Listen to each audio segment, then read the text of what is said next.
안녕하십니까. 이번 시간에는 성체성사와 고해성사, 화해성사와 병자성사 이 세 가지 성사를 말씀드려 보겠습니다.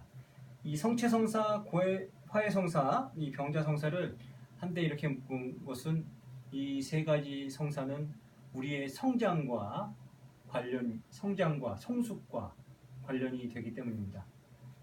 우선 우리가 잘 알고 있는 성체성사부터 살펴보도록 하겠습니다. 성체성사, 예수님의 몸을 이제 받아 모십니다. 그것을 통해서 예수님과 우리의 일치를 가져옵니다. 그리고 이 성체성사, 영성체를 함으로써 우리는 소죄의 용서를 받습니다. 그리고 우리 안에 들어오신 예수님께서 우리를 죄죄로부터 보호해 주십니다. 이 성체성사는 구약 시대 때서부터 이미 예고되어 온 것이라고 할 수 있겠습니다. 하느님께서 광야에서 굶주렸던 이스라엘 백성들을 만나라는 것으로 배불리 먹이기 시작하셨습니다. 그리고 그것을 통해서 영원한 생명을 주는 생명의 양식을 우리에게 보여주셨습니다. 그리고 오병이어의 기적을 통해서도 그것들을 보여주셨습니다. 그러면서 예수님께서는 이 요한복음 6장에서 나는 생명의 빵이다. 나는 하늘에서 내려온 살아있는 빵이다. 누구든지 이 빵을 먹으면 영원히 살 것이다. 내가 줄 빵은 세상에 생명을 주는 나의 살이다. 라고 하셨습니다. 그리고 내 살을 먹고 내 피를 마시는 사람은 내 안에 머무르고 나도 그 사람 안에 머무른다. 라고 말씀을 하셨습니다. 그런 차원에서 이 성체성사는 구약성서 때부터 예고되고 있고 예수님으로 인해서 제정된 바로 최후의 만찬 순간에 제정이 됐지요. 제정된 그러한 성사라고 할 수 있겠습니다. 그리스도의 몸과 피, 이것을 통해서 예수님께서는 이제 새로운 계약, 구약이 아니라 신약, 새로운 계약을 맺으십니다. 당신의 몸과 피를 받아 모시는, 당신을 믿고 당신을 따르는 모든 이들과 함께 새로운 계약을 맺으신다는 거죠. 이런 차원에서 미사, 이 미사는 빵과 포도주 형상 안에 소위 그 형상이 단순히 예수님을 상징하는 것이라고 할 수 없습니다. 이 빵과 포도주는 실제로 살아계신 예수님의 몸과 피라고 할 수 있습니다. 그래서 미사 때 신부님들이 제일 많이 쓰는 감사기도 양식에서 신부님들이 이렇게 기도합니다. 성령의 힘으로 이 예물을 거룩하게 하시어 우리 주 예수 그리스도의 몸과 피가 되게 하소서. 사람의 힘이 아니라 소위 사제, 신부의 힘이 아니라 성령의 힘으로 이 빵과 포도주가 실제로 예수님의 몸과 피가 되는 것이죠. 그래서 실은 그런 차원에서 우리가 여러 가지 것들을 이해할 수 있습니다. 우리가 세례받지 않은 사람들이 영성체할 수 없습니다. 그렇죠? 그리고 영성체한 후에 공심제를 지킨다든지 대제 중에는 영성체를 하지 않는다든지 이게 인간적으로 우리가 최소한 할 수 있는 어떤 준비 의식이라고 할 수 있겠죠. 그 다음에 화해성사 살펴보겠습니다. 이 화해성사를 제대로 하기 위해서 이 5가지 단계의 준비가 필요합니다. 이게 어떤 의미에서 제가 여러분들과 고해성사라는 표현보다 화해성사라는 표현을 쓰고 싶냐면 고해라고 이야기하면 마치 내가 어떤 것을 잘못하고 잘못한 것을 용서받고 이런 차원처럼 느껴질 수 있을 것 같습니다.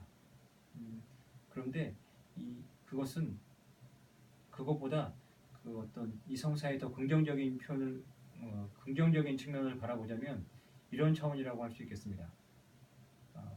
우리가 전철 안에서 만난 거린에게 거린을 도와주지 않았다고 해서 그것이 소위 죄가 됩니까?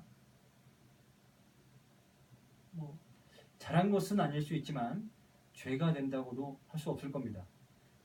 왜 적어도 나는 뺏지는 않았으니까.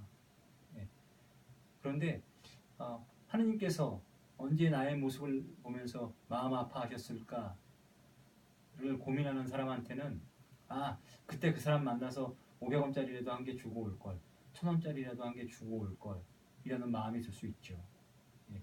그럴 때 하느님께 죄의 용서가 아니라 하느님 우리 다시 한번 하느님과의 그 단절된 그 관계를 다시 한번 화해를 통해서 하느님과의 화해를 통해서 하느님과 다시 한번 가까워지는 그런 성사가 바로 이 화해성사, 고해성사입니다.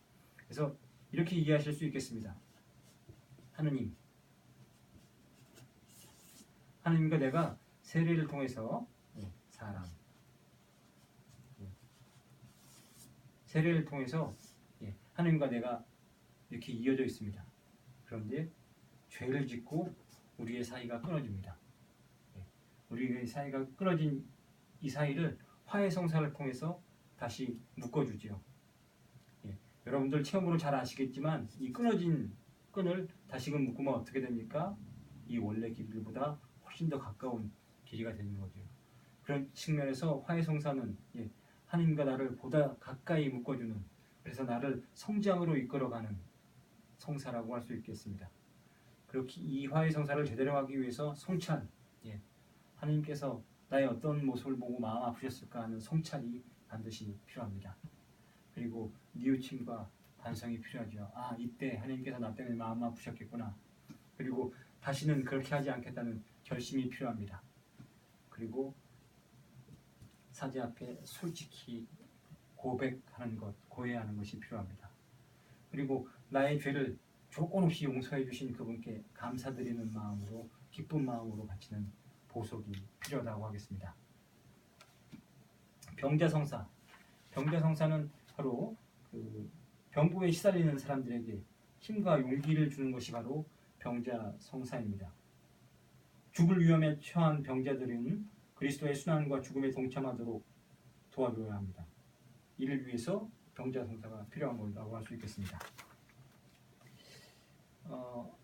병자성사는 바로 그 아픈 이들, 그들에게 위로와 용기를 주는 성사입니다. 그리고 그들에게 치유의 은혜를 주십사하고 청하는 예식이라고 할 수 있겠습니다. 그래서 병자성사를 받기 위해서 병자성사를 받는 환자가 성체를 받아 모실 수 있는 경우에 의식이 있는 경우 영성체를 할 수 있습니다. 영성체를 할 수 있는 준비를 하고 깨끗하게 기도할 수 있는 준비를 이렇게 해두는 것이 굉장히 바람직하다고 할 수 있겠습니다. 그래서 중병에 걸리거나 그럴 때 이렇게 꼭 아픈 이에게 위로와 용기를 줄 수 있는 병자성사, 이것도 그런 차원에서 아까 처음에 말씀드렸던 것처럼 성장과 관련이 있는 성사라고 하겠습니다.